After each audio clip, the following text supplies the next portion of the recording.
too tough to juggle with classes and things. Yeah, definitely. All right, the other thing is that you guys probably saw this week Mountain West availability reports, so we will not be doing those for these first 2 games because they're non-con games. The first one we'll do is for Air Force, so more information to come there, but essentially we'll release who is questionable, who is out, I think 72 hours before, and then we do another one 3 hours before kickoff. So we'll walk through that. We're testing it out internally, I guess, but you guys will have that soon enough.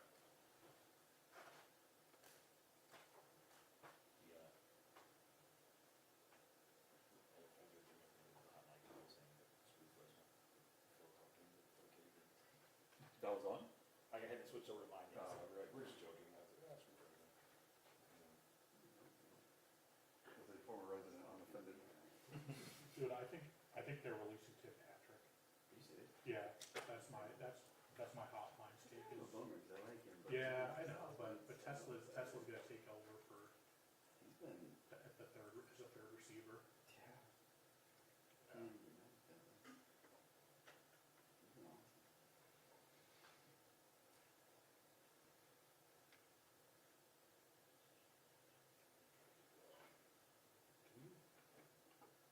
Get up easier when you can. I think we got the outside just slightly.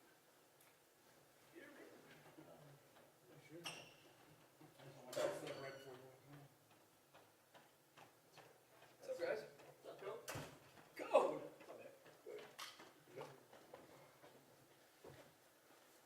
Ooh, sweet new backdrop.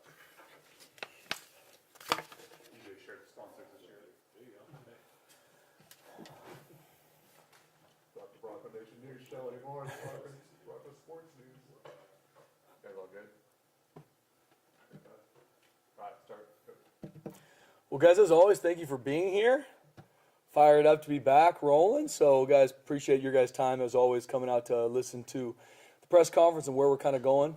And just so excited for this season, man. Thank you, Jesus, for an opportunity just to have an impact on these kids. As a coach, as you roll into season, I get judged on what happens 12 nights a year, right? You're getting into that mode. But as I'm open about, man, at the end of the day, like, why I'm here is to have an impact on these kids and hopefully grow them into be the best version of themselves so they can be world changers, right? That's really what I feel called to do by using the vehicle of football. So can't wait for game 1. Proud of our staff, so proud of our players from January to now, the work they've put in. And just really excited to see them go cut it loose. We're a new team this year. South Florida's a new team. Every FBS team at this point in the year is a new team, and there's a lot of question marks. I got asked, like, what's going to be the strength of your team? What are some position groups that are going to stand out? It's really hard to say that because we haven't played anybody yet, right? We still have everything to prove. No different than South Florida. Last year is done. You can't start halfway up the mountain. The ball is going to get put down here Thursday at 5:30. So proud of where our guys are at, proud of where we're growing to. But before I get into any football stuff, I got to give Bob Beeler a shout out, man. Bucknell Hall of Fame. Let's clap it up for Bob Beeler, man. Big time. Big time. But as always, guys, just can't wait to get in this run with you. Proud of how our guys finished fall camp. We've talked a lot about that through the scrimmages and where we're at. And so now it's really curious to see how our team plays game 1, right? You can sit here and talk about what you hope to accomplish. Game 1, you figure out a lot about your team. And then hopefully every team is growing from week 1 to week 2 to week 3, so on and so forth, and sustaining that throughout. Got a really, really good football team we're playing game 1. I mean, thank the world of South Florida.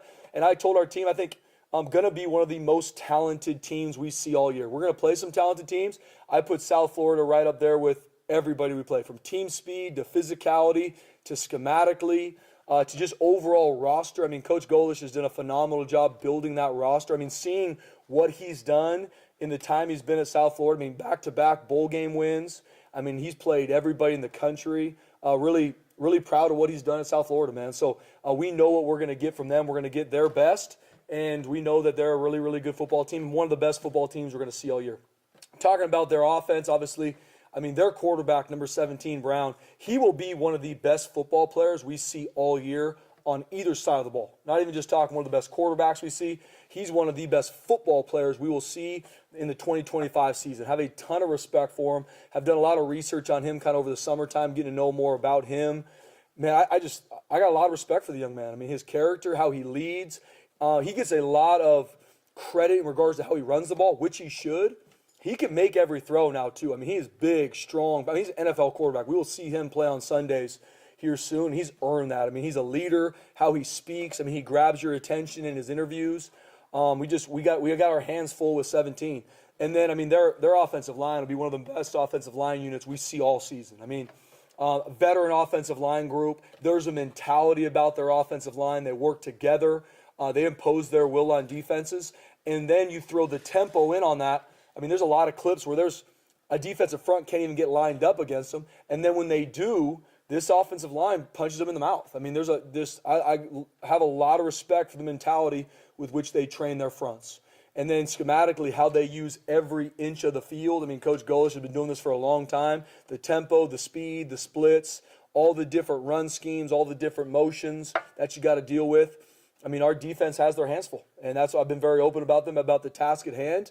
And it all starts with number 17. I mean, once again, one of the best players we will see all year on either side of the ball. And he's going to make his plays. I told our defense, he's going to make his plays. Those elite players, they're going to make their plays. We just got to stay consistent and keep our focus, especially with the tempo and all the things outside from the travel.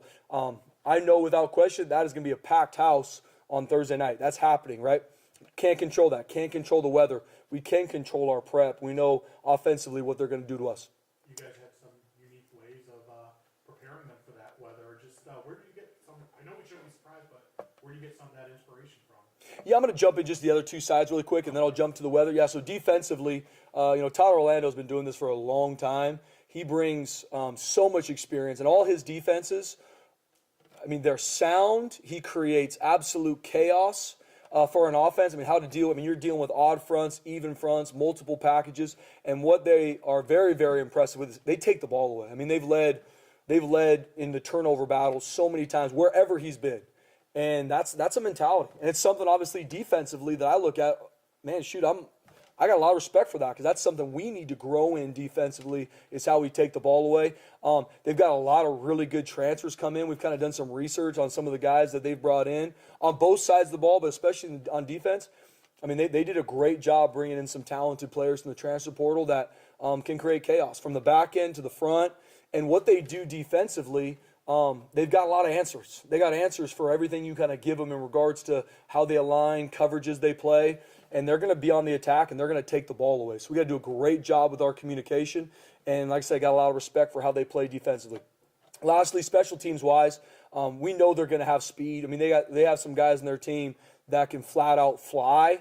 So we know whoever was their punt returner, kickoff returner, they've got a lot of guys there that can take it the distance. So if we're wrong on our fits, they're going to make you pay in a major way. It's going to be an explosive play. They play relentless on special teams. They also, I mean, they're going to pick their shots too. I mean, there's a lot of surprise onside on film. They'll fake a punt.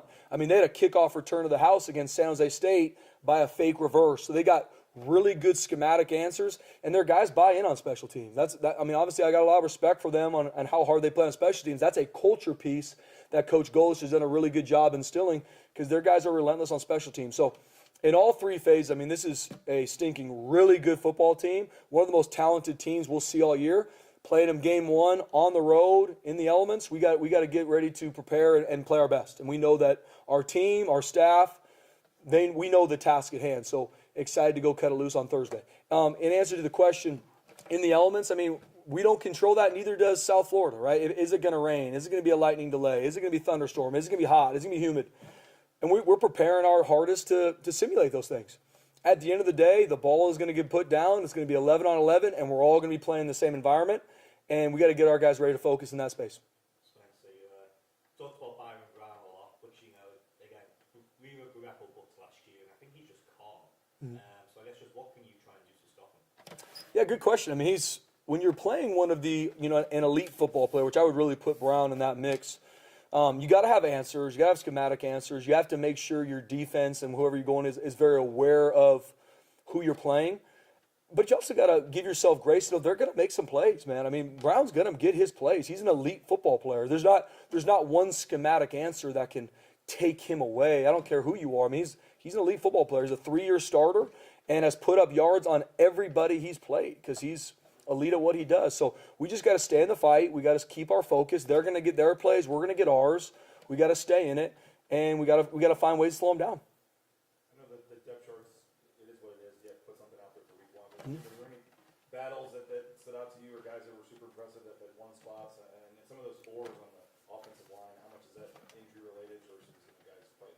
Yeah, good question, BJ. I think just like anything, I mean, we're putting out a depth chart for game one, and we're going to take the field of that depth chart. But I promise you that depth chart is going to change game two, because either how guys play or how, whatever happens, there's going to be a really big evaluation of our team after we play South Florida. So there's some oars in there because we're going to rotate guys. We're going to see if that position battle is still neck and neck.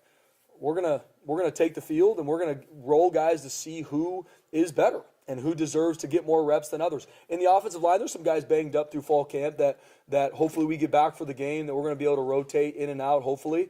And it's also guys competing to get more playing time. So the oars on the depth chart are really how we see it, where it can go either way. Whoever's gonna play better than the other one's gonna become the 2 or the 1 as we shake out, especially on the offensive line. We thought we might see Caleb and then on the depth chart, but I'm not sure many of us thought he'd get back up punter. Yeah, he's done a really good job with it. I mean, it gives us a really good answer. I mean, we've got some different things with him as a backup punter that we're going to be able to do that open up a lot of things for us in the punt game.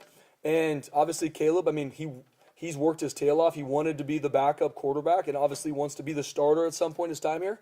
Max Cutforth did a really good job through fall camp. I mean, really proud of him. And he's earned the right to be our 2. Caleb's our third quarterback, and so we're going to find more ways to use his athletic ability and his arm on some special teams. I know you guys will always have a few, true freshmen on the depth chart, but it feels like a few more than normal this year. What do you like about this recruiting class and just how much of an impact can they make right away? Yeah, like I said before, I really like the class we signed in December. I mean, not just in who we believe they can become here as football players, love their character. I mean, we recruit always. Talent sets the floor, character sets the ceiling. And I believe that these guys have a high talent level, but that's their floor. These guys have high character, and that's where we've been able to grow them really fast. And our staff's done a really good job. I mean, we've got some true freshmen that are going to play game one against, like I said, a very, very good football team in South Florida. And we'll see how they do, right? And that's the curiosity as a coach, that they've been through everything from decks to scrimmages to everything. It's different when it's game one. Right, you find out a lot, but Bol has had a really good, 8 months that he's been here. He's done a lot of really good things. He's going to get his opportunity against South Florida to cut it loose, and it's cool to see. Some of our young receivers are going to get a shot. Quentin Brown, Kemonte Williams, true freshmen that have done a really good job through fall camp, and they're going to get their opportunity to go cut it loose. So excited to see these guys compete. Excited to see them cut it loose on some special teams, and then you learn and grow from those moments. Game reps are invaluable. And the only way to grow in this game is by playing it, and especially playing it on the big stage, which we're going to be on Thursday night. So we'll learn a lot about our group going forward. There's still some true freshmen that maybe aren't listed on the depth chart that will play for us this season. They maybe just aren't there yet. Just like every year, there's a guy, and I don't know who yet, there's a guy or two on scout team right now working his tail off that's going to continue to get better week in and week out. And week 7 of the season, he's going to be, have a huge role on offense and defense. Don't know who that is yet, but excited to see how that shakes out. Coach, I know that pass protection was kind of a big emphasis heading into the offseason. How do you feel about the secondary heading into this game against a really versatile USF team? What improvements have you seen during fall camp? Yeah, we'll find out Thursday night, right? I mean, similar to the things you're talking about. I mean, it was a huge, growth area for us as a team, and our defensive backs, and it gets focused on, just like anything. You can look at a stat, and then it's easy for you to go right to a position group. That's holistic, right? If there's a category that we're not successful in defensively or offensively, it's not because one position group is not doing what they're supposed to. Maybe there's something that they need to change and grow in, but it's the whole defense. It's the whole team. At the end of the game, they're not going to, you lost, but this position group played really well. You win as a team, you lose as a team. And I see it no different defensively, right? There's some things that we did really good in regards to, creating chaos plays against quarterbacks. There's a lot of things in the back end that we need to fix. But there's also some plays where we didn't get home on some pressures we called that put them in harm's way. So I'm proud of how our back end's grown this offseason.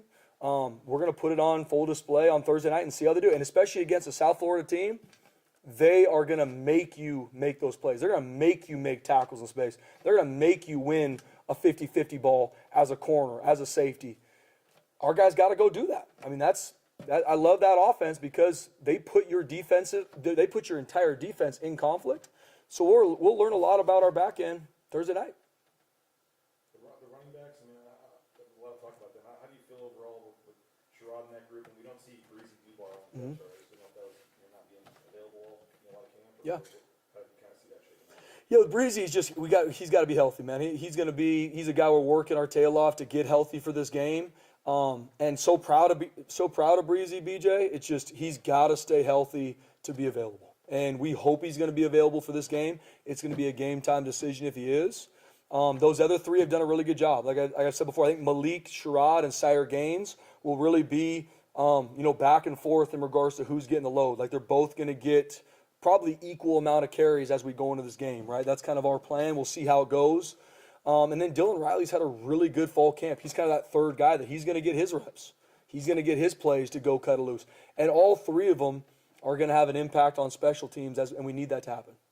What about receivers? There's a lot of new faces this year. How do you feel coming into week one at that position? Yeah, just like anything, Bob, almost similar to the question about our defensive back end.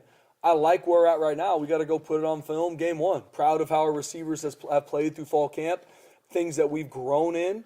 I'm excited that we got some really young freshmen that we're going to be able to go out there and cut their teeth because that's going to grow them a lot in their time here.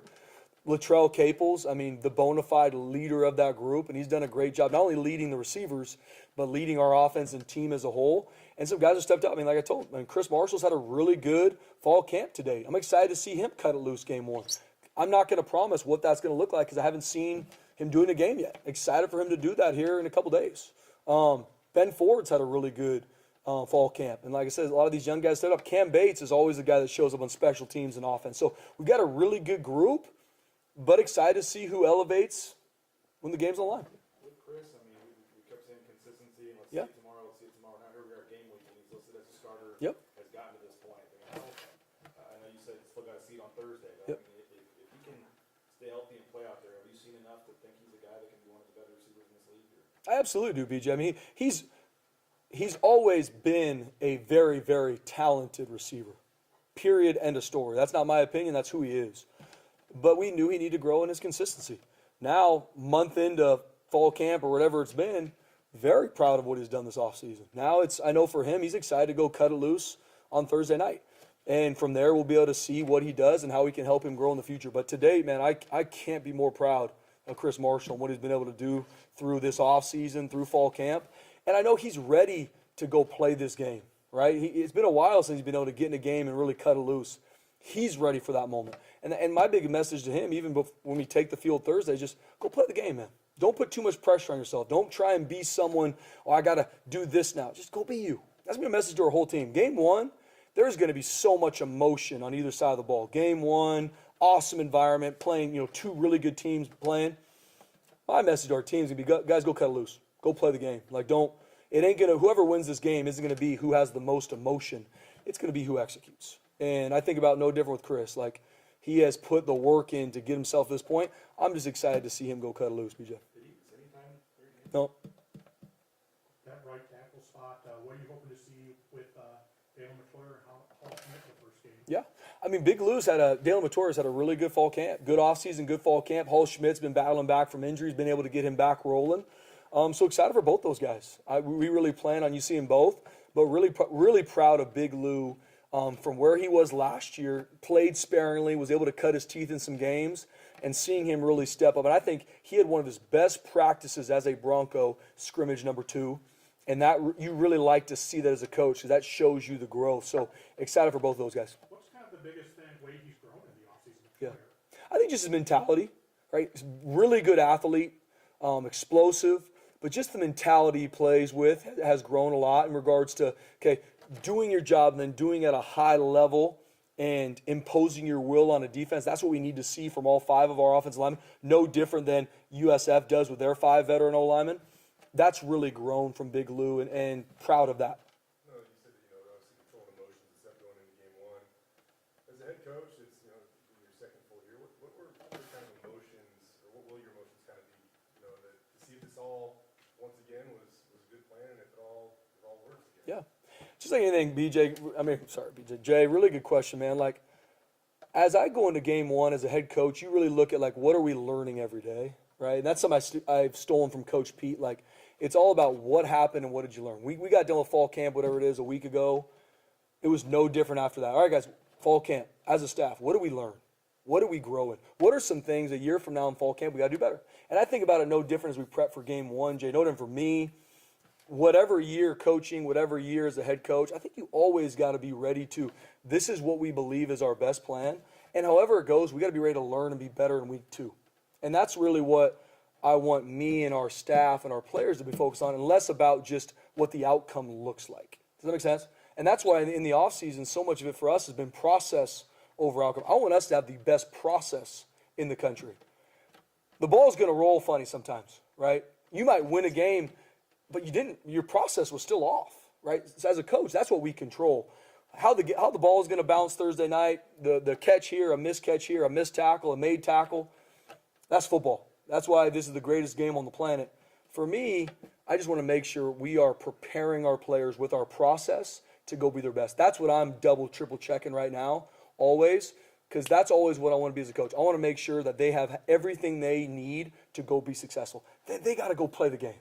They got to go put the ball down and play this game they've been playing forever, and don't play with any fear of failure. Go cut it loose.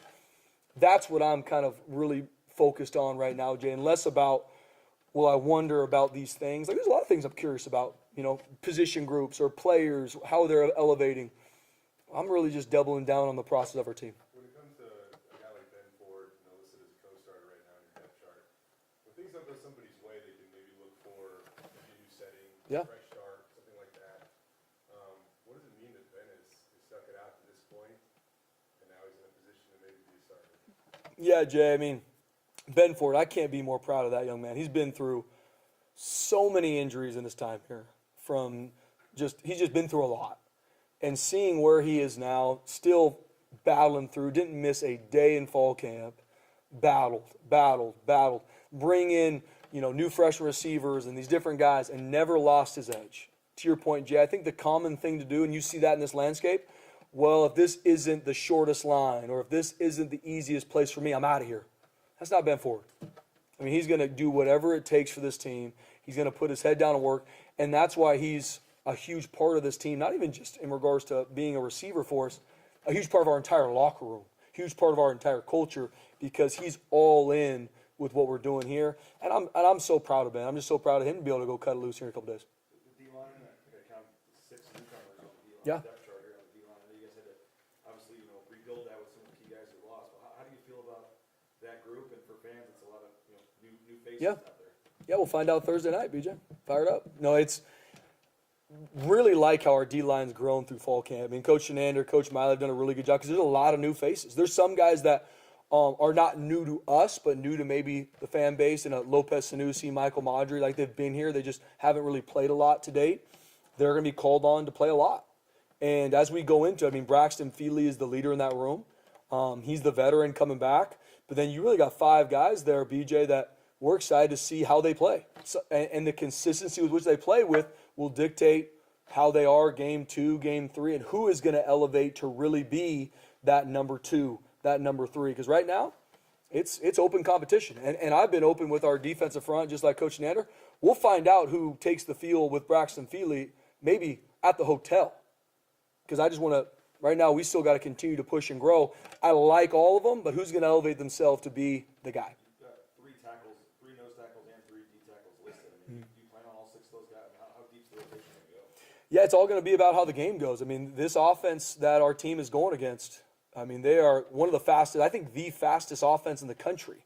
So they're not going to let you sub much. And when you do, you better be ready to roll some D-line because they're going to try and run your defense off the field. So we got to be ready to roll all 6 of them, and all 6 of them got to be ready to play. Sire Gaines, like, you shake his hand, it feels like he's going to break it. No question. You know it's going to be staring through your soul. Yep. What does his intensity mean to you guys on game day? Yeah, Sire Gaines has that mentality that, I wish I could bottle it up and give it to everybody on this team, right? He's wired that way. I don't know if he took a day off this entire summertime, right? Because with getting hurt last season, having football taken from you, when it's taken from someone who loves this game so much and loves this team so much, that's hard. That's hard, man. And he's been through that. Seeing him now healthy, cutting it loose in fall camp, he just can't wait to go play this game with his brothers. He's similar to some of these other guys we're talking about. Me with him game day, it's going to be more mellowing him to focus on just go play the game and have fun because he is so intense because he loves this game so much and he loves his team. Doesn't want to let his team down. That's who he is. You have faith in him as a 17-year-old Yeah, I mean, he's had a phenomenal offseason. I mean, he's ready to cut it loose. He's from the things he did as a 17-year-old, which we all saw glimpses of things that could get you really excited, to seeing him go train this offseason, even battling some things this offseason injury-wise.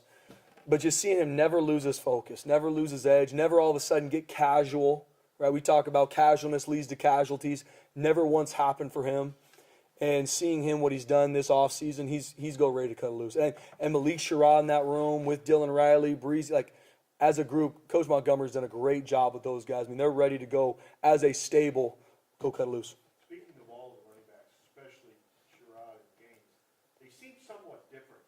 Yeah. And everything. How much does that give you an edge with the fact that they might have different strengths? Yeah, they definitely have different strengths, different skill sets, right? So it's going to be really good for our offense, this season to have. They both can run our entire offense, right? They both do a lot on special teams, but they give a little bit of a different edge to whatever play they're doing, right? And so that's going to be a really good switch up for our offense, and excited to use both those weapons. What did Colton Boomer do to win the kicking job? Yeah, he battled some injuries as he was kind of through fall camp, but when he's healthy, which he is now, he's really good, BJ. And it's something we're going to continue to evaluate. Once again, that might change this week. That might change game one, depending how he plays. But when he's healthy and he's doing what he's supposed to, he's really, really good at what he does. So, Jake Rip at linebacker, it's going to change through the season, like you said. Yep. But just what's he done to, I guess, put him in the spot? Very consistent. Yeah, Jake Rip, very consistent. Loves his teammates. He's been had a huge role on special teams. Played a little bit on defense last year, and this offseason, I mean, he was like, man, I just want to play. I want to start. I know I can do it.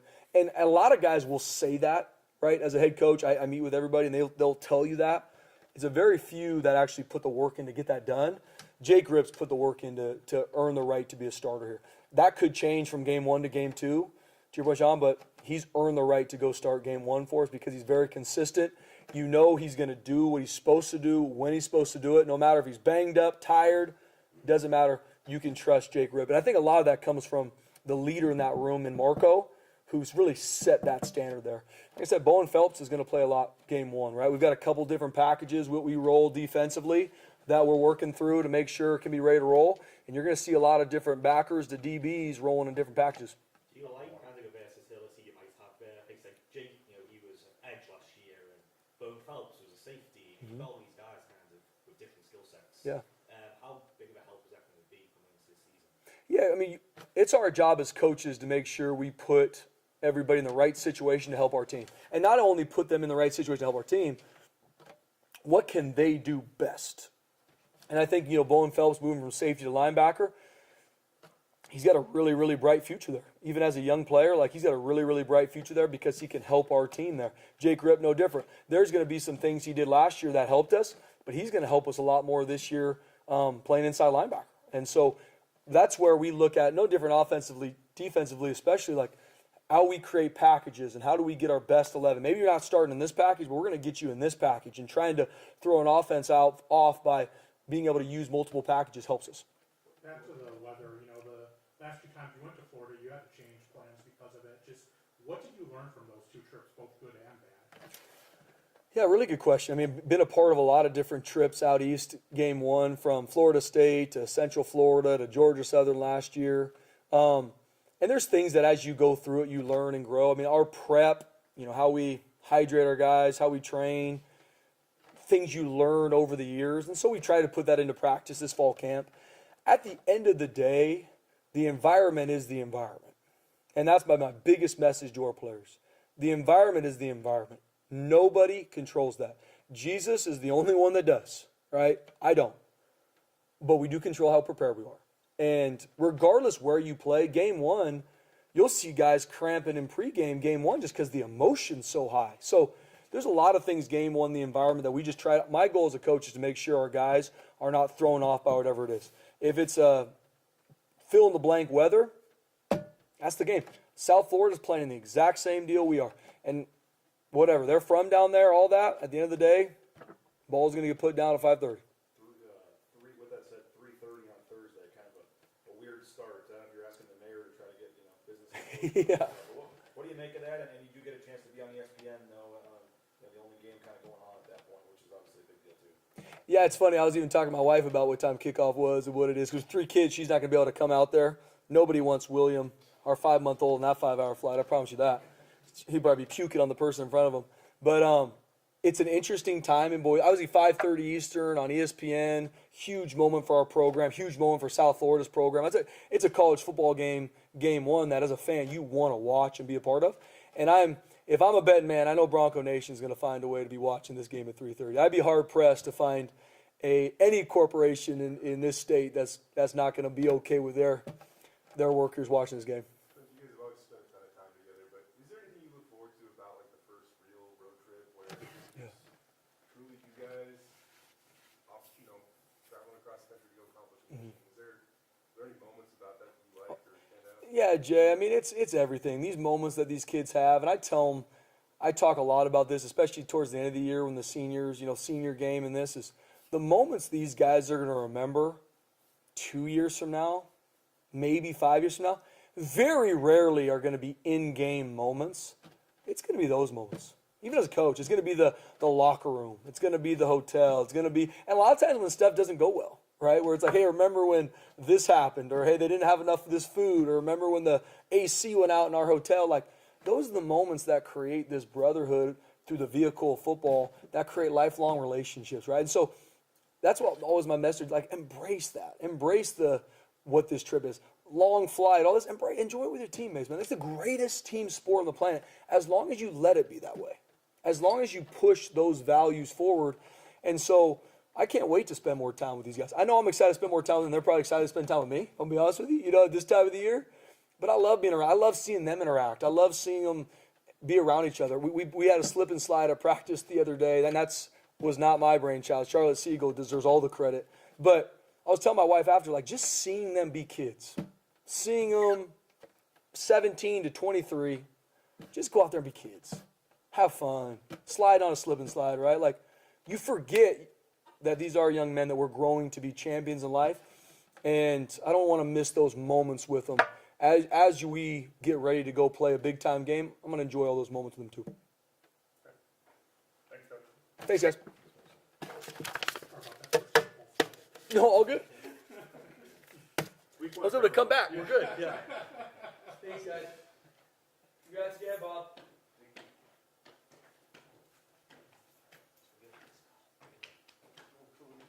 Happy Monday, guys. Just remember, it's Monday. Saturday. You come up 3 hours for kickoff here, I'm good. Oh, yeah. What time's kickoff? 4:30. Woo! Go Hawks. There you go. Easy, Good buddy. Wait, did anyone get that on film? Delete it. That's all right, they got me saying screw you guys. Yeah.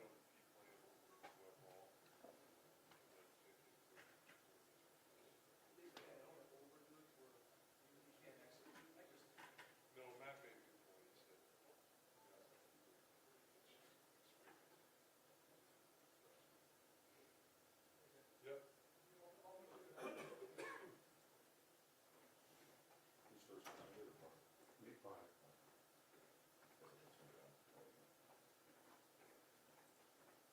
Was Dirk first last year or Chance? I feel like Dirk would have been first as good, John. Yeah. Oh, yeah. I'm sure they try to corral their. How we doing? Give me 1 second, Nate. You good?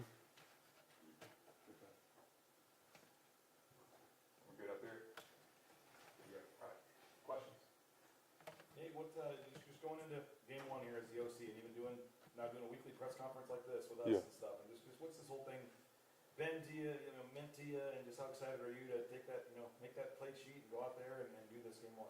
Yeah, I think it means so much to me just to be in this position. I know how much it means to our fans, our university, so I take that responsibility to heart. It's been a lot of fun learning new things, experiencing new things, leaning on the great staff that we have, and at some point you got to put the ball down and play, as Coach D says. I know, obviously you've been very involved in different schemes and plays and all that kind of stuff, but what's it been like actually putting together your game plan and having the call sheet, and you're the one that's going to get to ultimately make some of those decisions? What's that been like? It's been great. It's been great. It's been a learning experience, like I said before, but I've enjoyed the process of it. I've enjoyed kind of being involved in more aspects of the offense, of the game plan, learning more, being around different positions more frequently. So it's been a really good experience, and I'm going to continue to learn as we go. When you were a kid at Timberline High School, did you ever imagine that you would have been the offensive coordinator here? No. The plan was to be a high school history teacher, so it's a little bit different. But like I said, I've spent most of my life in this program, so I know what this means, and I really appreciate that opportunity and this opportunity, and I'm excited for it. When did the plan change from being a high school history teacher to really loving and being a football coach? I think it's when I got done playing and I volunteered and just wanted to be around the game and see what college coaching is all about. And I think as soon as I did that, I was hooked, and the rest is history. Coach, you got a lot of pretty awesome weapons on offense here headed into week one. I imagine it's a lot of fun creatively to be able to scheme around some of that talent. Talk about some of those weapons, especially a guy like Matt Lauder at tight end. Yeah, so Matt's obviously a huge part of our offense. He's a weapon for us. What I appreciate about Matt is how much he's evolved and improved since last season. I think his game is well-rounded. We're pretty fortunate where we can use multiple tight ends, and he always has a role in every aspect of our game plan. So I'm excited for him to put on display kind of how much he's improved in the last year. As far as other weapons, we got a bunch in the running back room. That's a huge part of who we are and our DNA. Chris Marshall has had a phenomenal camp. I'm excited for him. Latrell Caples is making plays all over the field. Incredible leader for our offense. So we got a lot of different weapons. Now it's just everybody doing their job consistently. That's what we're focused on. What do you see in the South Florida defense for this coming game? See a lot. I see an experienced group. I see a defense that creates a lot of havoc, with TFLs, with turnovers. I see a really strong linebacker group that's returning, that's experienced, that gets after their opponents. I'm excited to see how we match up and how we compete. But no, I think Todd Orlando does a phenomenal job. He's experienced. He's been doing it at a high level for a long time. They do a really good job creating confusion and creating some big plays on the defensive side. Spencer was telling us that he sees Malik and Sire probably getting similar number of carries in this game. How do you kind of envision that going? Is it more drive to drive, play to play, and how do you those guys feeding off each other because they're kind of different running backs and different styles? How do you kind of what's kind of the plan there? I guess. Yeah, I think to Coach D's point, I think they're going to be working together. So a lot of that is in game, the flow of the game, how many carries they have up to that point, what the role is on special teams, what the play is specifically. I think a lot of those things are going to factor into it, but it's my job and our job to get both those guys the ball. Is that more of a Coach Montgomery kind of subbing those guys in and out, or is that you, or how do you kind of decide who the running back is? It's both. It's both. Coach Montgomery is going to be on the sideline next to those guys. He's got a really good feel for what that looks like within a game, and then within a game plan, obviously, there's things that are designed or designated to certain guys based on play. And what did Dylan Riley do this camp? And obviously, I know Breezy's obviously dealing with some injury stuff, but what's the confidence level of giving the ball to Dylan? Very high, very high. I thought he had a great camp. He showed that he has grown, he's matured, he's developed within the football IQ of things and how he sees the run game.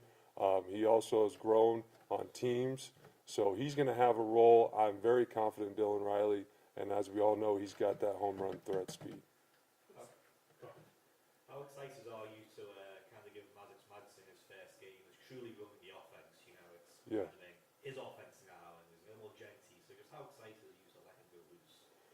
Very excited. I think, we're all very, very confident in Maddox and what he's capable of doing, and it's his responsibility to kind of run the show for the offense on the field, and I have full trust in him, and I'm excited for him to show everybody what he can do.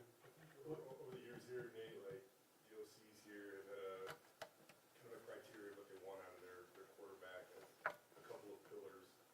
What do you want out of your quarterback? What do you think leads to success on game day? Yeah, for me, it's number one, toughness. Can you stand in there Are you going to be that leader for the offense? You're going to display that with your mental and physical toughness. Number 2 is decision making, taking what they give you, making that right decision, the smart decision, because that's what we're all about, being efficient, making good decisions, letting the game come to us. And I know Maddox can handle all that, and he's already proven that he can do that. What's Steele and Matoyer been doing through the off-season and through fall camp? I know Hall has dealt with some injuries, but to be in position to get a starting spot going into the game week at that right tackle spot. Yeah, he's been improving throughout the whole winter, summer, and now fall camp. He's been improving, and he's gotten a lot better since he got that experience playing a little bit last year. So I think what that does is gives him confidence, and it gives us more depth. So I'm excited about where he's at now, but he's got to go out and do it on game day. With Chris Marshall, I mean, this guy's obviously overcome a lot, off the field, on the field, just trying to get to this point, and now to go through a whole fall camp healthy, and you guys see what he can do. And how excited for you, I guess, are you for him, I guess, just to maybe be able to go out there and finally maybe live up to some of that potential? Yeah, I'm extremely excited for him. I think he's doing all the right things on and off the field, and I'm excited for him to see the benefits of that, see all that hard work pay off, and to get in there and kind of show you guys and show everybody and prove to himself what he's capable of. And is that, Spencer, is that being one of the elite receivers, maybe not even just in this conference? I mean, is he that, not to put too much on him, but I mean, is he? No, we're all confident in his abilities. We know what he's capable of. Now he's just got to go out and do it. Ability never seemed to ever be the question with him. So just what maybe is the biggest difference you see in him? I mean, I think literally like the simplest thing last year, he told like close he'd been in practice every day this year would have been, a step obviously. So what is the biggest thing for him? Yeah, I think part of it's our program, Coach Danielson, what we emphasize beyond just the football aspect of things. He's totally bought into that. I think his preparation off the field, both in the meeting room, in the training room, in the weight room, has prepared him to stay consistent. So he's kind of put all those things together, which we know allows him to have an impact on the field. What's been the most, Go ahead. what's been the most impressive thing about Malik Sherrod, just getting him in here and seeing him, up close, and when you guys recruited him and brought him in, obviously you knew he'd be a big special teams guy, but I Yeah. don't know if you would have projected he'd be, the co-starter on the first week depth chart. What's he done, and what can he do for you? Yeah, what he's done is he's brought a competitive spirit that everybody on our team feeds off of. Number one, and number two, I think his vision.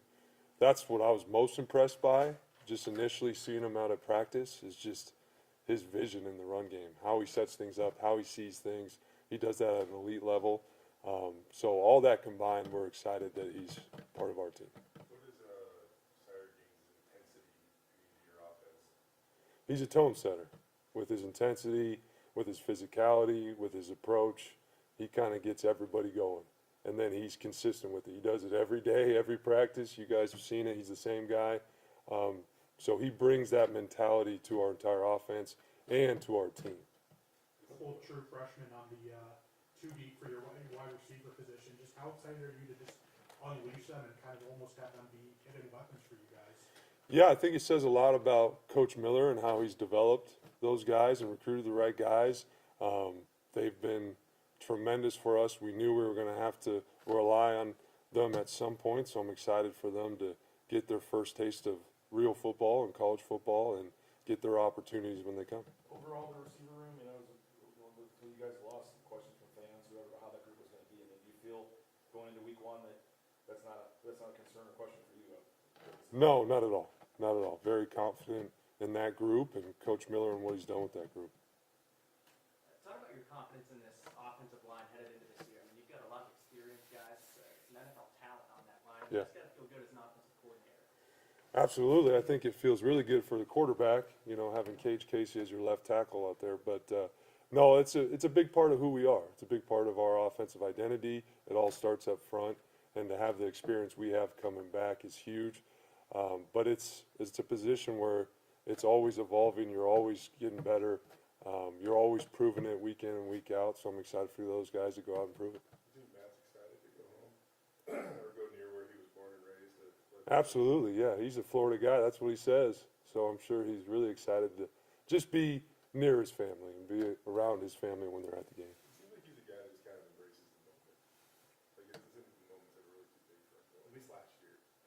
No, I think that's when he's his best. The bigger the moment, the more that comes out of him. I think that's what makes him a great competitor.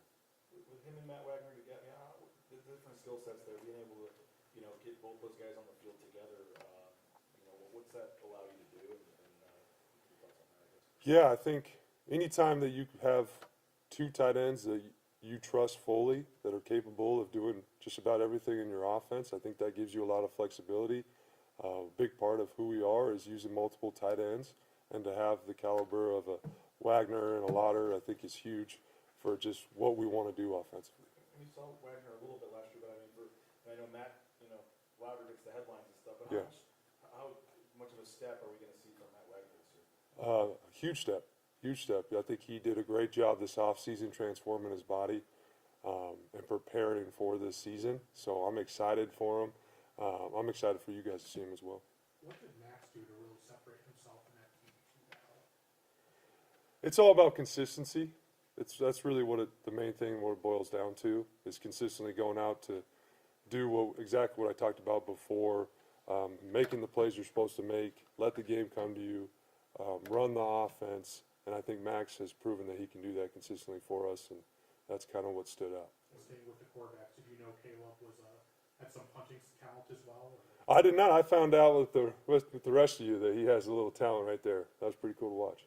When Ben Ford came here, you had to learn the receiver position essentially, right? Yeah. What has he done through all that he's gone through to climb to the top of the depth chart? Ben's an Iron Man, I think. What he's been through with his injuries in the past and how he's stayed committed to the program, to the rehab process to get healthy and then learn the position, I think he's a great example of what a Bronco is, and I'm excited that he's earned the right to get on the field and show everybody what he's capable of.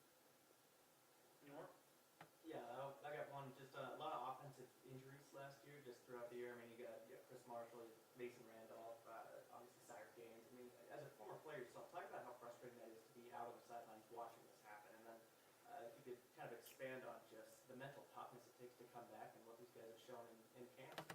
Yeah, I think the type of guys that we have, anytime that they're watching, they're going to be frustrated because they're competitive. But that fire is what fuels them through the rehab process in the training room to get back, get healthy.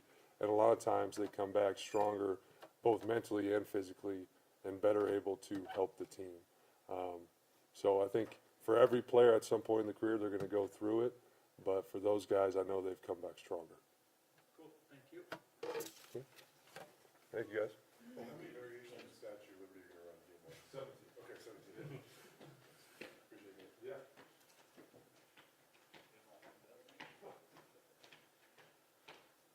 Man, Nate, you were great. I don't know. I would not want to follow that. Yeah. Figure you guys can move this back and be watching football today. You guys good? What's that? The road game's at 4:30. 4:30. What's Iowa State K-State? 14-14. 14-14. How you guys doing? Good? Fire away. Well, that quarterback, Brown, just what do you see from him and just how much of a challenge is he going to be to just complete? Yeah, I mean, obviously, exceptional athlete. You got to go back and watch the season before 23 and then the first part of 24. But I think you go back to 23 to kind of get a real feel of him, where he was hitting his stride at the end of the season right there. When he's in the game, you're playing 11-on-11 football. You always have to account for him in every run game. You have to account for him to scramble in the pass game. He's got a big arm. He's a big, much bigger body than a lot of the mobile quarterbacks are. I think he's 6'3" plus. He's 230 pounds plus. He's an impressive athlete on film. You guys, last year in the past have done pretty well against mobile quarterbacks. What is it just about your scheme or your guys, or you feel like you have found some success there?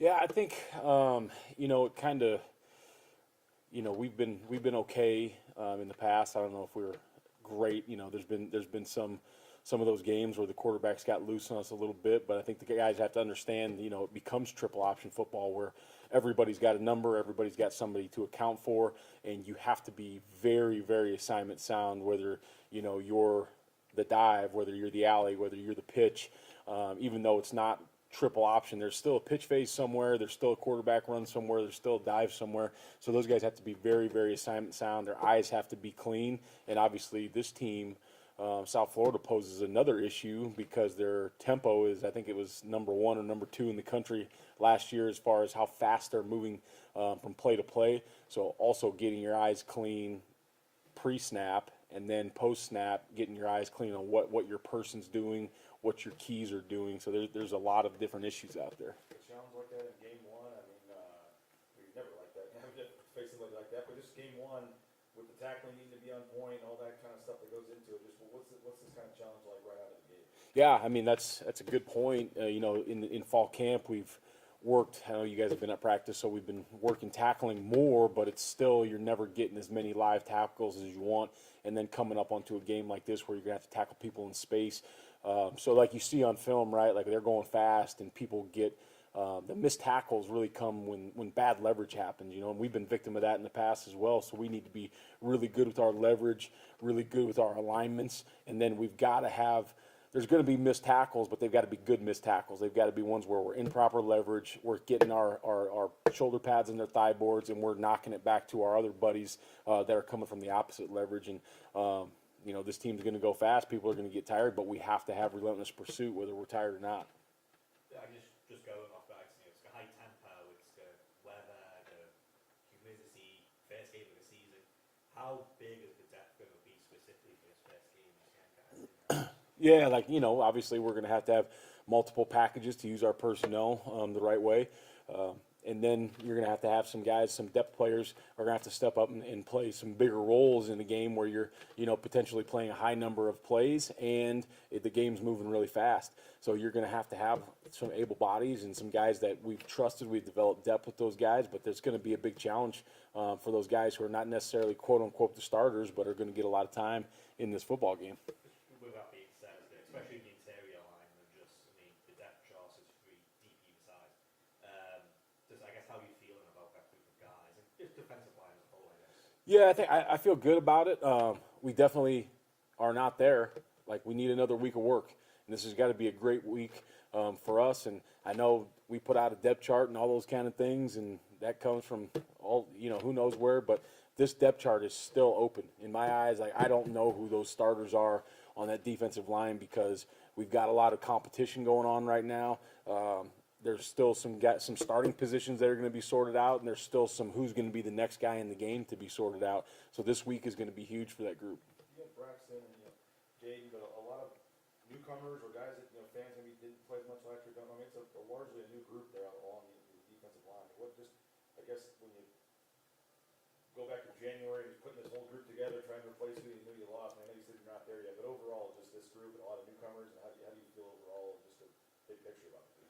Yeah, you know, I think I felt leaving spring ball, I felt like we made a lot of progress.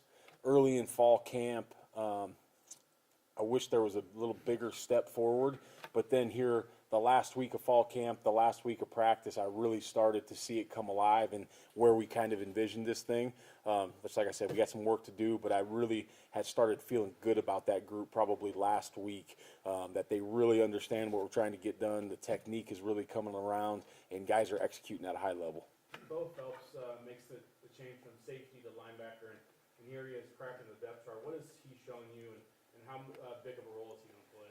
Yeah, I think, excuse me, I think ever since Bo's got here, we knew that he was a really good football player. I think it was, you know, about finding the right fit for him. And he made a lot of plays, and he's had some good seasons coming up, but we just kind of pulled him aside and said, hey, we think your best days are ahead of you, and, you know, you're fighting to stay at your weight so you can play defensive back.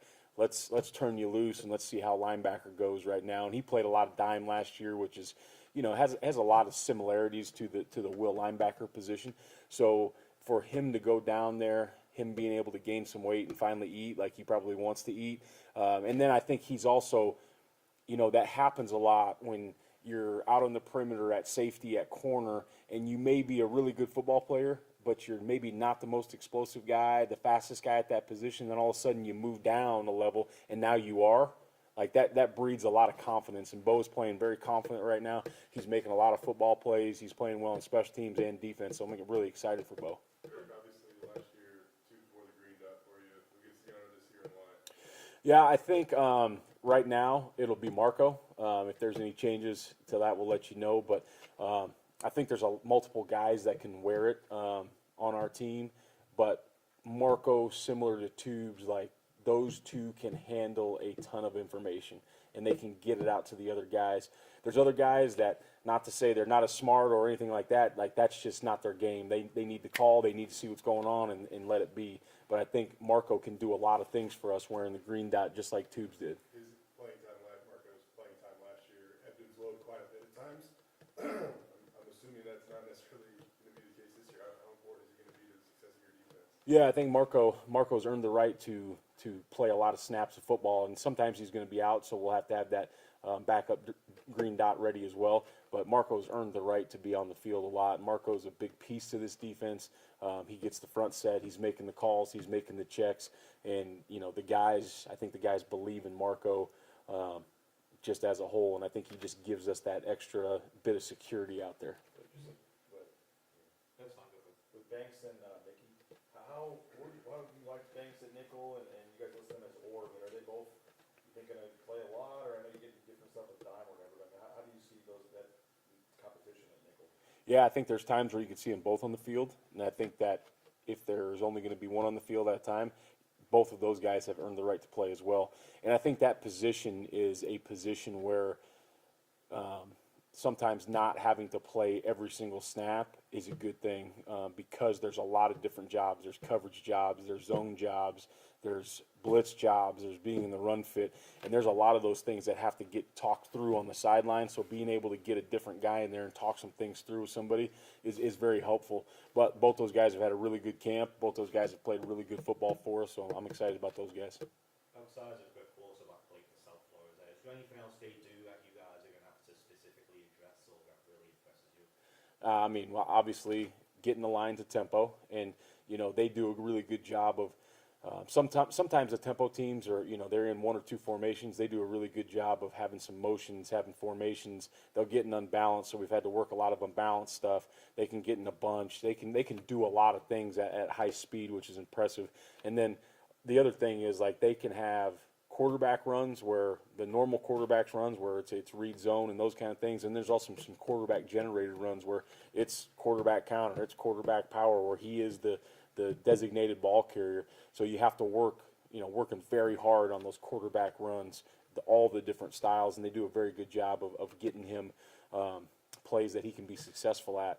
And then also, they obviously use those big splits, so we've had to work a lot on those because they can isolate receivers and or just get you in kind of man coverage in any defense you have. You coached in Florida, so I'm sure you're well aware of the importance of being ready for anything weather-wise.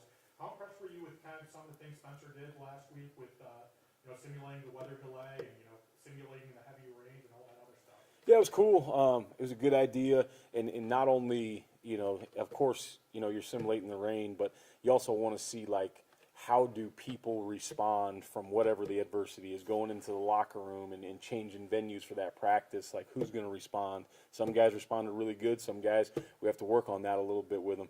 But he did a lot of good things, and he's getting us ready for what we need to get ready for. But he's also, as you get through the end of that fall camp, there's a little monotony that builds up, and those were nice change of paces where the kids had to focus on something else. We're not just going to 7-on-7 run now, and we're not just going to one-on-one pass rush. We're going all the way in, and we don't know when we're going to go back out. And now we're changing fields, and there's water hoses going everywhere. So I think that was a cool idea by him. I think it was good for not only preparedness, but also giving the guys a little change up.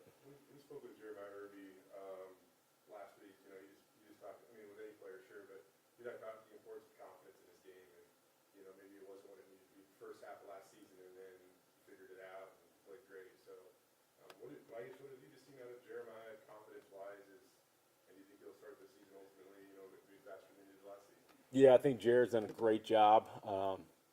All those DBs, those veteran guys have done a really good job. But I've seen Jeremiah, I think, to what you were referring to last year, he was kind of worried about getting himself lined up and worried if he was doing the right things. And I've seen him have confidence enough in his own game where now he's coaching those younger guys, and he's even helping the veteran guys, hey, we should do it like this if they get out there next time. So I've seen him just take a huge step with his growth, both football IQ, knowledge of the scheme, and then also the confidence piece that you talked about. So I think Jeremiah's going to start fast. He's going to have a really good year. Could you talk a little bit about it? Could you expand a little bit on Marco? I mean, the kind of player this guy is, what he brings to your defense, headed into this matchup against USF. Yeah, I think, just for everybody, myself included, when he's out there, you just know there's a very low probability of things going wrong. Right now, they can go wrong at any point in time, but when he's out there, like, he's going to check it if we need it to be checked.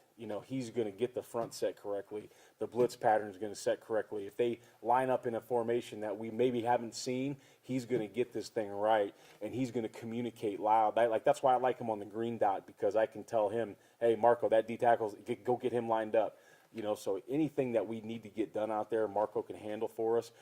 And the guys have confidence in Marco that he's going to be lined up, he's going to do his job, and he's going to help others get their job done. So I just think it's a huge, in Jay's words, a huge confidence for the staff and the players out in the field when Marco's out there.